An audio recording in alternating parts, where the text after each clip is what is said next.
Hello everyone, welcome back to my channel. Healthy recipes కోసం నా ఛానల్ని అయితే లైక్ చేయండి, షేర్ చేయండి మరియు సబ్స్క్రైబ్ చేయడం మాత్రం మర్చిపోకండి. ఈరోజు మనం చాలా తక్కువ సమయంలో తయారయ్యే కోకోనట్ మిల్క్ షేక్ డ్రింక్ని అయితే తయారు చేసుకోబోతున్నాం. మొదటగా ఫ్రెష్ కొబ్బరి ముక్కలను అయితే తీసుకొని మిక్సీలో బాగా గ్రైండ్ చేయాలి వితౌట్ వాటర్. తర్వాత అందులో కొద్దిగా నీళ్లు పోసి గ్రైండ్ చేసుకోవాలి. గ్రైండ్ అయిన తర్వాత పాలను అయితే వడకట్టాలి. ఇంకోసారి అదే కొబ్బరి మిశ్రమాన్ని మళ్ళీ నీళ్లు పోసి గ్రైండ్ చేసుకోవాలి. ఇంకోసారి పాలు వడగట్టాలి. ఇప్పుడు ఆ పాలను మిక్సీ జార్లో వేసి కొద్దిగా చక్కెర మరియు డ్రై ఫ్రూట్స్ వేసి బాగా మళ్ళీ గ్రైండ్ చేయాలి.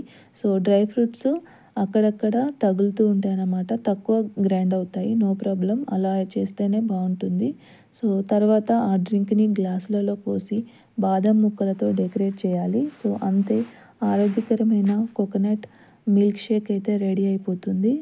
చాలా తక్కువ ఖర్చుతో అండ్ మంచి హెల్దీ రెసిపీ. తప్పకుండా ఈ రెసిపీని అయితే ట్రై చేసి మీ ఇంట్లో వాళ్ళందరికైతే టేస్ట్ చేయించండి. Thank you for watching and have a great day.